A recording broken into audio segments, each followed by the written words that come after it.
asifiwe. Sema amen. Kwa hivyo nataka nikuambia kwamba tukiingia kwa ushirika tuingie mapema, na kila mmoja uanga ako na sehemu yake. Haleluya. Noto wangaye ngoma nyambo hulukona ndo wia ngumu ndali ya uwoko sinjia. Bwana Yesu asifiwe. Sema amen. Shirika ambapo tulikuwa kwa mama kanisa, tulikuwa namba mzuri. Bwana Yesu asifiwe. Ushirika ambao tulikuwa nao pale ng'ambo, yule mzee amekuja ama? Mzee umekuja? Hebu simama tukuone. Bwana Yesu asifiwe. Simama tukuone, hebu punga hivi mkono. Mungu akupe nguvu katika jina la Yesu Kristo. Asante sana. Tunaendelea kukuombea. Bwana Yesu asifiwe. Tuingie kwa ushirika mapema na tena tumalize mapema. Haleluya. Tuko na watu wengine ambao hawasikii. Kwa hiyo sijui mnataka namna gani. Mambo na ushirika tukae tukisembezana kila wakati. Bwana Yesu asifiwe. Wakati ambapo tunatoka ushirika, unapata wamama wengine na majembe wanatoka kibarua ama wanatoka kulima. Sasa praise God. Ninashukuru mchungaji kwa ajili ya mitambo. Ninaona iko sawa, iko chonjo. Bwana Yesu asifiwe. Najua kitu kikiwa sawa unaangalia tu unaona kiko sawa. Unasikia tu sauti na unajua kiko sawa. Ninashukuru wana sifa. Pia ninyi mko chonjo. Bwana Yesu asifiwe. Siwezi shukuru wanakwaya kwa sababu sijasikia. Kwa hivyo kwa wakati huu ambapo nataka nikaribishe senior, mnipe stanza moja ya kukaribisha senior. Brother Ruben, nafasi ni yako. Karibuni sana, mnaposimama muwapigie makofi jameni.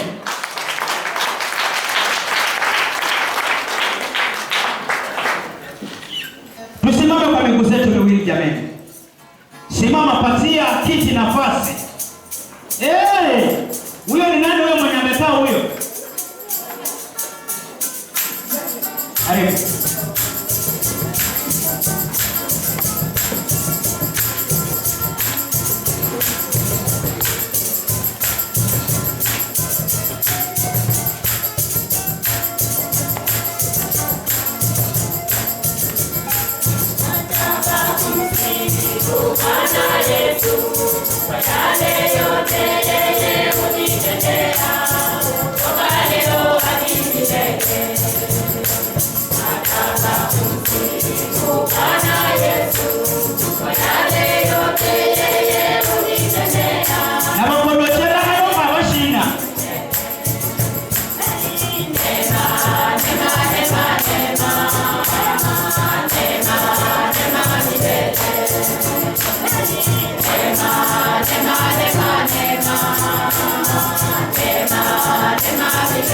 Ninashukuru foto wa leo. Nangena paka mlilo kama TV. Ukasi hapo sura hiyo. Manyako lilo kama TV na kwa namba ngaruka.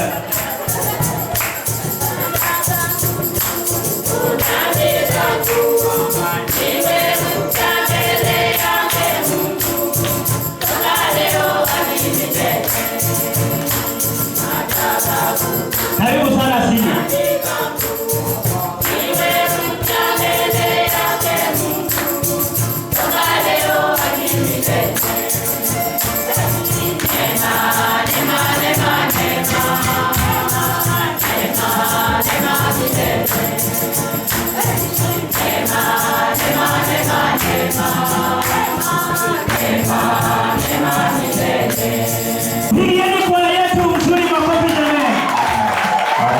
Usikae chini mpaka sini ya kuambia ukae.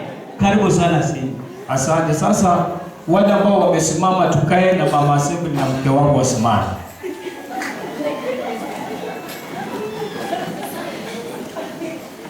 Mama Mabi pia alikuwa ameketi. Simama. Sasa nyinyi mtasimama mpaka vile nitamaliza mambo yangu. Chini ya madhabahu matakatifu ya Mungu, kanisa lote kwa ujumla. Bwana Yesu asifiwe. Amen. Kama unanipata inua mkono wako. Bwana Yesu asifiwe. Amen. Asante. Kaeni chini wa mama. Nachukua fursa hii kumshukuru Mungu kwa kazi nzuri ambayo ametenda katika maisha yangu pamoja na familia. Bwana amenilinda, amenihifadhi, amenitetea, amenisimamisha. Licha ya kupitia kwa mambo mengi, amekuwa mtetezi wangu. Bwana Yesu asifiwe. Nataka nishukuru pia kwa wale wote ambao tulikuwa nao kwa mikutano ya wiki. Siku ya Alhamisi, siku ya Jumanne, watu walijumuika kwa ajili ya kumuomba Mungu. Nataka niseme Bwana wabariki sana wale waliohusika katika mikutano hiyo. Naomba Bwana akawatie nguvu, Bwana akawajalie kuona uheri wake na jina lake litukuzwe. Jambo la pili, nataka nishukuru kwa safari ambayo tumekuwa nayo jana ya kwenda sehemu za Busia na ofisi yetu ya kuu ya PEFA ya region kwa ajili ya kufanya dedication wa mtumishi wa Mungu pamoja na kanisa lililojengwa. Ilikuwa ni ibada nzuri, ibada ya kufanikisha mambo, na tukashukuru Bwana kwa kazi hiyo yote ambayo Mungu aliweza kufanya. Nataka nishukuru Mungu tena kwa sababu ya ndugu wetu ambaye amekuwa mafichoni. Amekuwa mafichoni ama seli zibani. Bwana akutetee. Tuko na imani ya kwamba haujamaliza mambo hayo, lakini sisi kama kanisa tumesimama pamoja nayo kwa maombi. Wale waliokuwa hapa Jumapili, mnakumbuka tukitangaza kuachiliwa kwake, tukimwambia Bwana ya kwamba lazima awachiliwe, na bado tumesimama kwa maombi. Na leo hii bila alivyoingia, nataka tutamfanya maombi pamoja naye, ili wakati atakapoenda tena kwa hiyo kesi, Bwana apate kujitukuza mahali pale. Bwana Yesu asifiwe. Mtu wa Mungu sema haleluya. Kanisa la Bwana sema haleluya.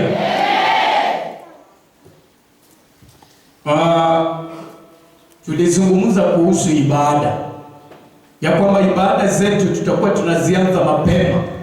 Ikifika saa 6:30 watu wa Mungu wao wanarejea nyumbani. Mchungaji alifanya makosa? Yes, tulifanya makosa kuanza ibada mapema. Saa hizi ni saa 5 na kama dakika 20. Na kufikia saa 6 mahubiri tutakuwa tumemaliza na maombi. Dakika 10 ni ya kucheza cake time na sadaka. By 12:30 watu tunaenda. Madam, tuko makosa? Ama tuendelee kukaa hapa njaa iume watu mpaka saa 8 saa 9? Wangapi wananiunga mkono tuwe tunamaliza ibada saa 6:30? Kama tumechelewa by 1 tuwe tumeenda. Inua mkono wako kama unaniunga mkono. Asante. Wale ambao wanasema tulikuwa tunatoka masaa mazuri saa 9, saa 8:30, tuinue mikono. Yes. Pastor hawezi kosa wenzake. Inua mikono. Maana maandiko linasema siku ya Jumapili ni siku ya Sabato, siku ya kuomba, siku ya kutafuta uso wa Bwana. Inua mkono wako. Niko na watu wangapi? Na chukua hesabu. Tuko wachache, lakini Bwana atatutia nguvu. Tuko watu karibu 10. Bwana Yesu asifiwe. Wacha tujikakamue, tukichelewa sana iwe ni saa 7 watu wameenda kabisa. Lakini by 12:30. Haya, mama imeenda, unasema nini? Amen.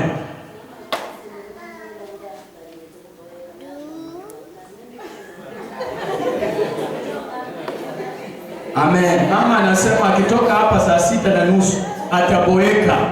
So wengine wanasikianga vizuri hata tukitoka saa 9. Si ni kweli Pastor Charles? Mzee Waswa, wewe kama mwenyekiti wa hapa unasemaje? Ibada ni Mungu mwenyewe kuikontrol. Pigia Yesu Kristo makofi. Amen.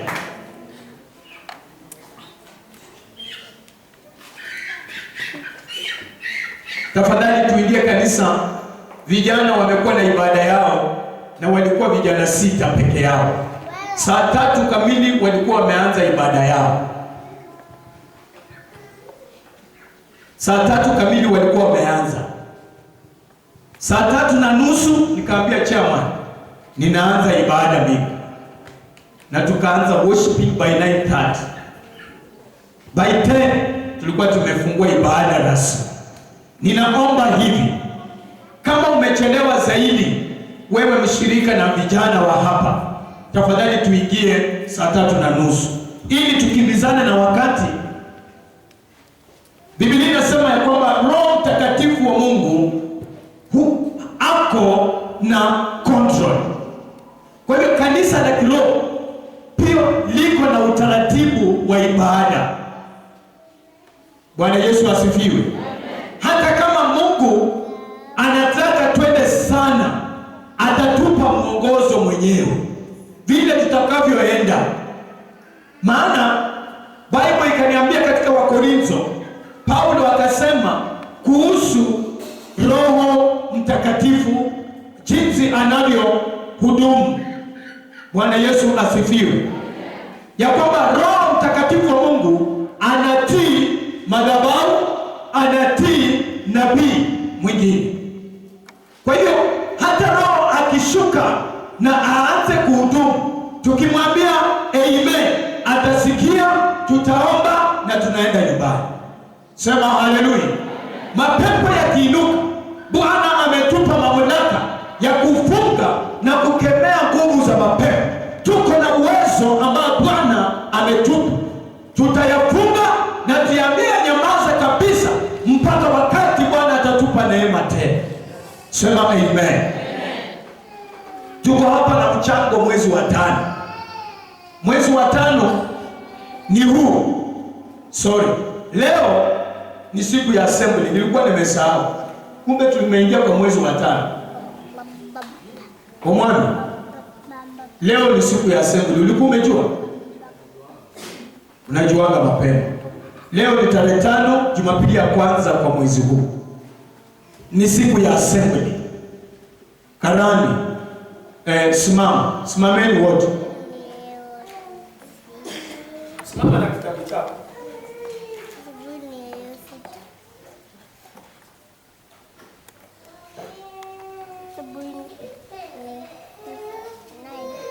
Soma. Soma fungu la 10 yenye umeandika leo.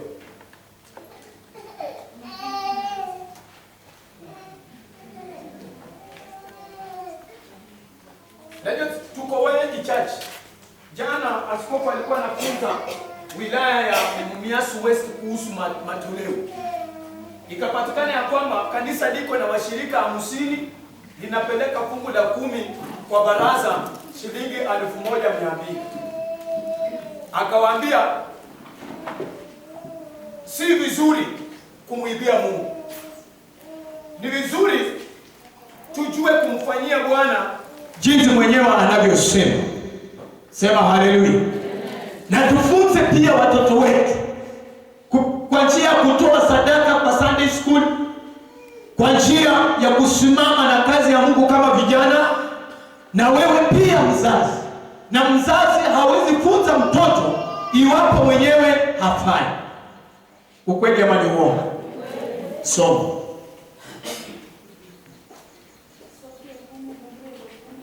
Sofi Okumu ametoa pesa ngapi? Unaweza Sofi Okumu na ametoa shilingi 5.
Ni total ya wangapi?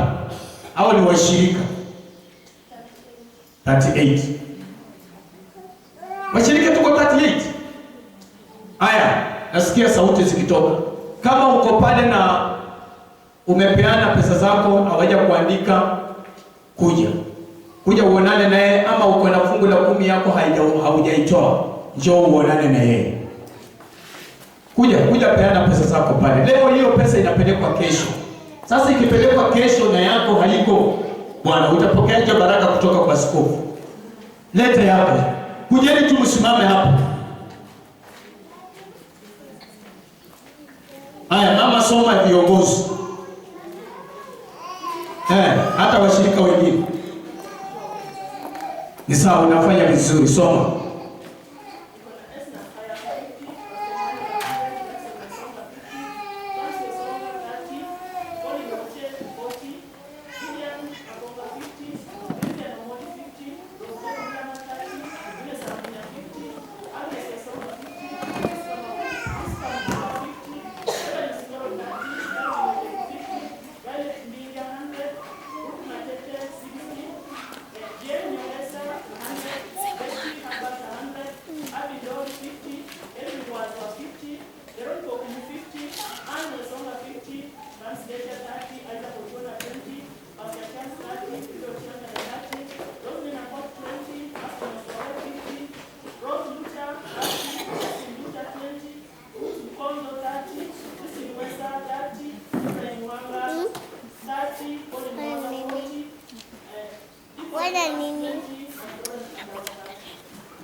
Toa yako leta.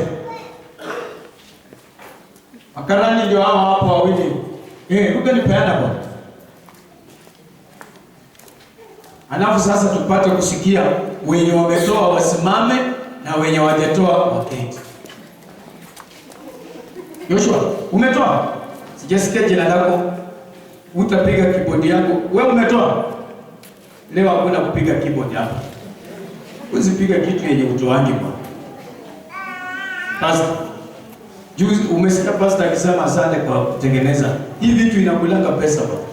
Juzi nimetoa shilingi 2000. Ilikuwa nini? Lini? Friday 2000. Hii keyboard inatoka kwa fundi. Haijatengenezwa bado. Alitengeneza. Alisema shida ni nini? Sema kwa sauti. Raba zimeisha, inafaa replace. Tumeongea na yeye usiku. Akaniambia nimtumie 1500 ya kutafuta hizo raba. Alafu na ufundi shilingi 600. That is 2100. Hapa nataka drum set. Haijakuwa. Hainakuja. Hiyo maono niko nayo, Mungu akipenda soon utakuwa nawaambia kujeni tu collect. Bwana Yesu asifiwe.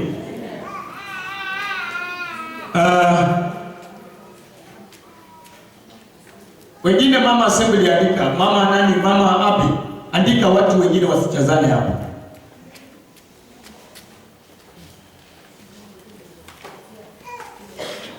Juko na mchango hapa wakiweka milango na madirisha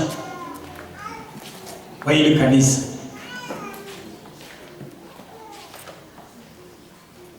Sikia sasa.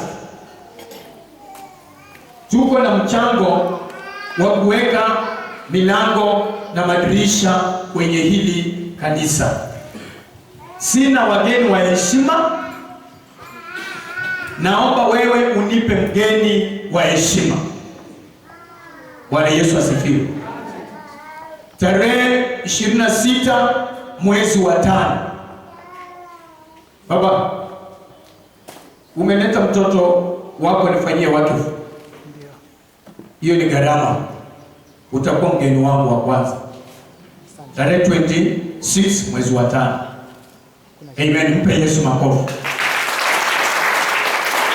Mama Ruth Matete, enda ambia brother Francis ako hapa. Si hapo?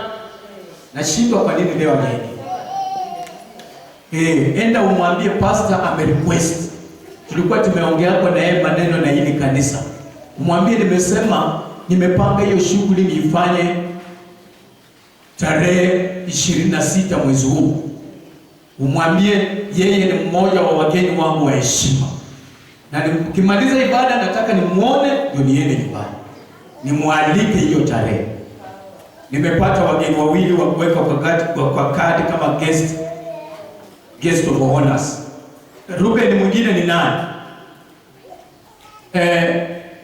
Umukwa wanje uli yakhinjira Nyasaye yachamira omwana bulano n'omulamu shikalika lyo mwami Yesu yatsomewe khana arena mwana ono dano musiku muzomo eno dada dada mwana nganyanya musika abundano wafinya abana ba Bwana Yesu asifiwe. Mwana ono bali bamufinya akandi ngorodanga nalale muse rukati ng'ombe rukati mbusi rukamakoni yanga male skulu kola rusija na soma leo mmoja changanya huyu anaenda mahali olumulala muse kuba cheni banje bulu yali abeto kubana tarehe 26 mwezi wa Gharano. Lengo ninatafuta milango na madirisha ya hili kanisa. Bwana Yesu asifiwe. Mtu wa Mungu sema haleluya. Mmesikia vile Mama Rose amezungumza. Mama simama. Kuja hapa uzungumuze ukiwa hapa. Ikifika upande wa mchango mnipe nafasi kidogo. Hata kama tunaenda na wakati. Jesus. Bwana Yesu asifiwe. Amen. Asifiwe tena. Amen. Ebele mo rebe mana mbu kulindara mbetare 26 omwezi school. Ni competition kati ya washirika nende viongozi. Sasa shendo langa washirika ni mumbesi ampesa na shilingi 300. Ni viongozi balinde 500. Kumborwa mwenye mwezi kwa 500 kumurusia chila mapungusi ni kwani shendo la mwinyata ingawache inzala iruo. Lakini no inya kidogo ilola nyanga ya nomba nola ambo kumala nshoba nomsiko mujita. Hoku ikaka muwe nonyola hokorokoro chibiri runda homulala ndo umrambo rere Nyasaye kameto kumeta hadi shidi mrumu. Amen. Pigia huyo mama makofi. Akwari baisirishinga no mweno nyalokola budget yao. Viongozi tunafaa kutoa shilingi 500. Kunenda bembilisi aberusia okuwana isimiti. Ese pastor ndaboda nditokwana isimiti mfuko chini. Cherano. Eba nsuwaboda chinga. Ulisema mfuko gapi ya simiti? 2. Mama ulisema ngapi? 2. Na wengine wako hapa pia walisema mifuko. Uko na hiyo list? Tutakuwa tunaisoma every Sunday kuanza leo. Sasa tafuta mahali uliandika utaisoma tukielekea kumaliza ibada ili watu wakumbushwe. Unaweza kuwa na hiyo pesa uilete. Ama ukijua hiyo siku utafanikiwa kuleta hiyo pesa ya mfuko wa simiti tena ni sawa. Umwami Yesu yatome bwana. Collection day ni tarehe 26. Mfuko chochorano nga pastor nemba nako chitaru ndatonga nende chibiri ni nyanga ambe chibiri ni shilingi 1350. Mfuko mbona ni shilingi 650 hapa Mias. Kuna simiti ya 650 hapa Mias. Kubra 650. 1350 mfuko chini. Ni nyanga harambe bilioni 1300 kametwa kama changu. Shebe mbadala mfuko changu. Shebe mbadala banga Nyasaye. Dihongo wakachanga mapesa koko spend. Nukunyola wakanyola shilingi 1100. Nukunango mfundi wopime miliango na madirisha. Nukupana yo bukusu abakofu bikanisa bana naye ni bamuwese mapesa ke na atia. Na uwese muda kuyana befilifo na rena han akatonga kenya kakashuwa ali muno chake mana kakashuwa muda kutupinda kuno kwa kishambo chitaiti strano olufushulu babundana ta mwami Yesu yatome kunende mukana bana Nyasaye deputy regional Reverend John Omroka asabile Ukuitola hapo mwikanisa. Pastor Manuel huwa nasikia kanisa lako. Huwa ninasikia kanisa lako. Tukiwa na ojana paka atamke kwa kanisa lako. Tukiwa kwa meeting paka atamke. Natamani kujua liko wapi na unaendeleaje. Sio ni njia moja kutamani kushiriki hapa. Hili kanisa liko na sifa, lakini nilimwambia nitakupa nafasi siku ya kukuja kufanya nini? Kushiriki. Nataka akikuja aje apate tumeweka milango na madirisha. Na ninapangilia aje mwezi wa 6 ukielekea kuisha, maana mwezi wa 8 tutakuwa na askofu kwenye makao yetu ya PEFA hapa Shibira. Dr. Reverend John Okinda atakuja hapa. Sema amen. Amen. Na wakati anakuja hapa ameuliza executive ya huko wanatamani kuwa na msaada wa aina gani kutoka kwa makao makuu. Natafuta utetezi kutoka kwa hao viongozi, maana pesa ambazo zitafadhiliwa region ya Kakamega zitapeanwa kwa makanisa ambayo yako na title deeds. PEFA haiwezi toa pesa iende mahali hakuna title deed. Lakini natafuta utetezi ili kwamba tupate kuwa nao pamoja na tuende sawasawa na kunao kwa maongezi, na hiyo siku itakuwa ni siku ya pia sisi kupokea kile ambacho watakuwa wameleta. Bwana Yesu asifiwe. Mwami Yesu etome. Bunembe mno mwezi. Idara zitafanya hivi. Dorcas itatupa shilingi 2,000. Mama Assembly atatupa shilingi 1,000. Youth watatupa shilingi 1,000. Benevolence shilingi 500. Sunday school shilingi 500. Kwaya shilingi 1,000. Galilaya shilingi 2,000. Jericho shilingi 2,000.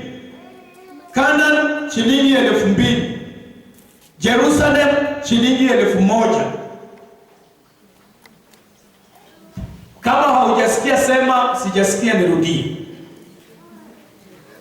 Abembiri sibati idara yetu waluo.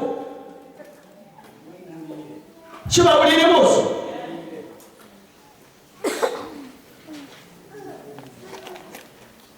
Jumapili ijayo watoto watakuwa na chakula yao hapa.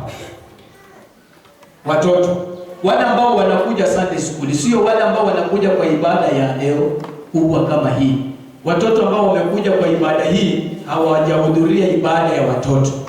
Na kuna mafunzo ya watoto huwa yanafanyika kuanza saa 2 mpaka saa 3. Tunakuomba uachilie mtoto wako apate kuingia. Bwana Yesu asifiwe. Bwana Yesu asifiwe. Tupate wimbo, tulete watoto wa wake. Waya.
Hawa watu ambao wameketi watoke nje. Kama haujajua kitu ambacho kimekuleta hapa na wewe ni kijana, mtawafukuza hapa. Maana ibada yenu imeisha, na ikiisha ni vizuri mkijua mtakuwa mzigo kwetu, mnarudi nyumbani.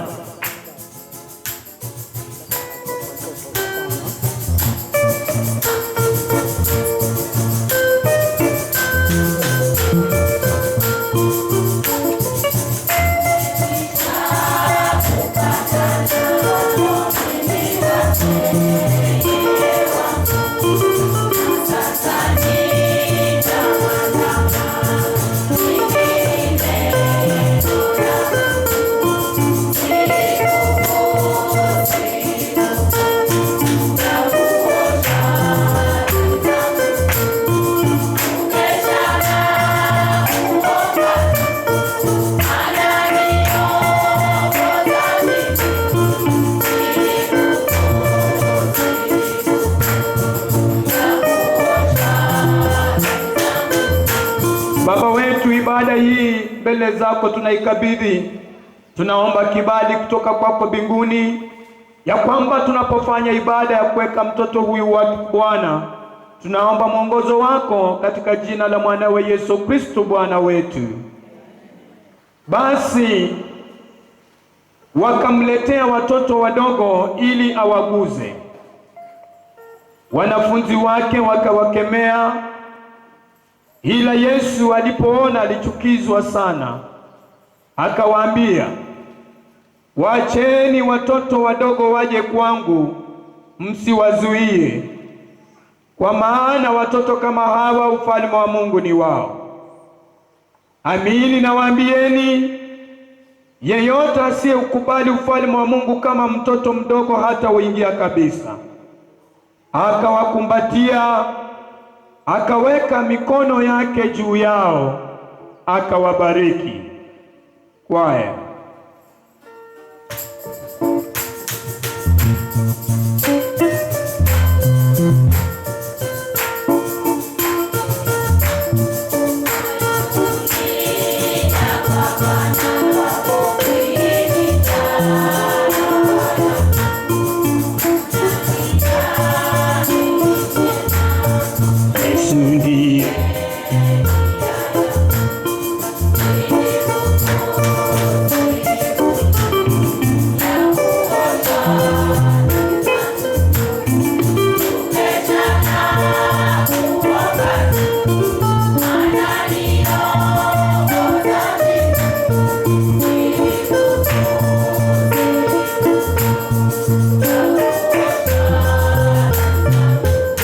Tunamweka wakifu mtoto huyu Joylin Nyandika katika jina la Baba, Mwana na Roho Mtakatifu.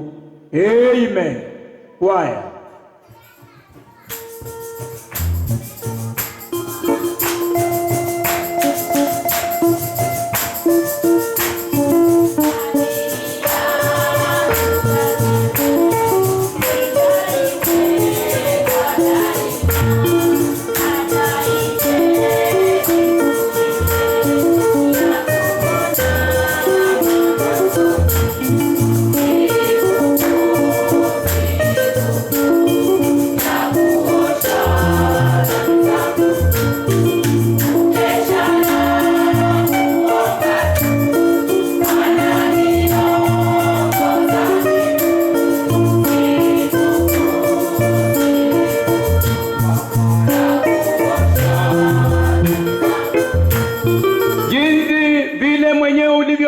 Kwa maandiko Baba, ya kwamba tuwaache watoto wadogo waje kwako, tusiwazuie. Leo hii wazazi wa mtoto Joylin wamekaa pamoja, wakashauriana ni vema tumpeleke katika madhabahu matakatifu. Kwa mamlaka niliyopewa Bwana, ninamwekea hayo majina yafanyike matakatifu katika maisha yake, ya kwamba anapokuwa katika ulimwengu ulio na mateso na mama mengi, Bwana utaendelea kuwa na mtetezi wake, wazazi wake na familia hiyo. Tunaikabidhi mbele zako, tukinena kibali juu yao, ya kwamba hatakutana tena na magonjwa, hatakutana tena na mapepo, maana amefanyika mtakatifu wako na jina lako linabarikiwa, kwa jina la mwanawe Yesu Kristo Bwana wetu. Amen. Kwaya.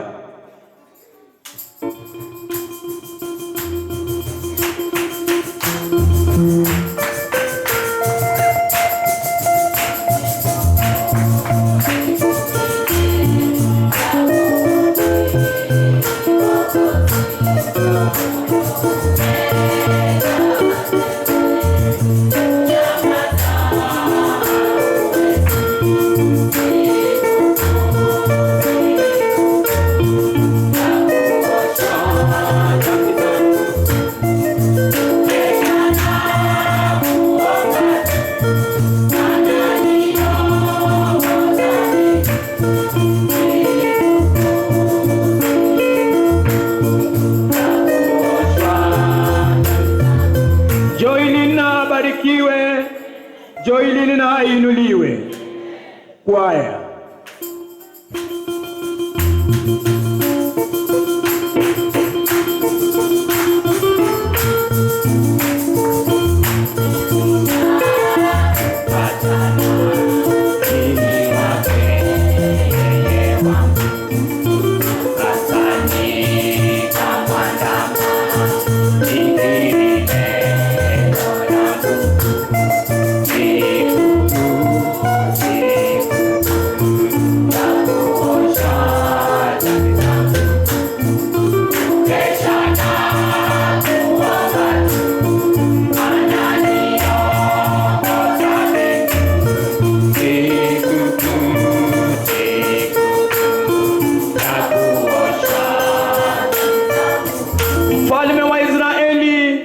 imekuwa ni ibada takatifu ya kuweka mtoto joilini wake. Na Bwana, tunakushukuru kwa ajili ya upendo na ukuu wako ambao umekuwa nao pamoja nasi. Tumeweza kuona uwepo wako katikati mwa ibada hii.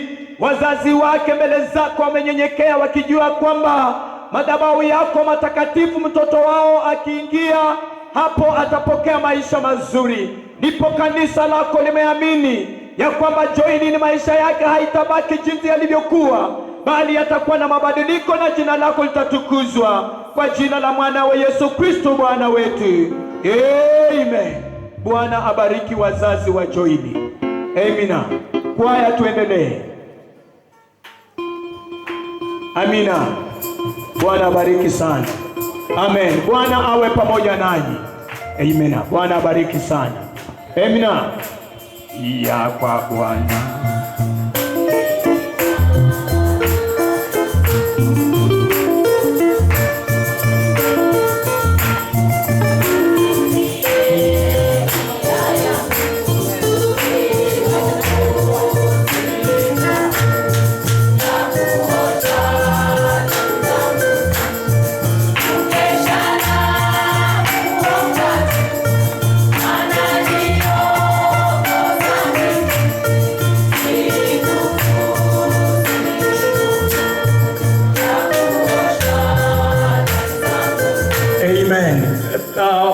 Kazi ya kuweka watoto wakifu. Wakati tumekuwa AGM Nakuru, tuliweza kupokea mafunzo mapya kuhusu kufanya dedication kwa watoto. Bwana Yesu asifiwe. Kwa hivyo ni ibada ambayo itakuwa inachukua muda kidogo ndipo tuweze kuimaliza vile nilivyoenda hivyo. Na sio tu kwamba tumefanya hivyo kwa huyu, bali ibada imebadilishwa iwe kwa boma na hata kwa kanisa. Itakuwa inatengewa nafasi na itakuwa inafanywa baada ya miezi 2 mara moja, na itakuwa inafanywa siku ya assembly. Watoto wote kama wako wanafanywa siku baada ya miezi 2 mara moja, wanawekewa wakifu.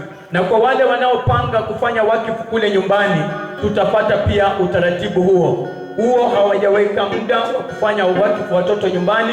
Wakati umejipanga wewe ukiwa huru, sisi tunakuja kanisa, tunafanya dedication ya mtoto wako na itakuwa ya baraka. Bwana Yesu asifiwe.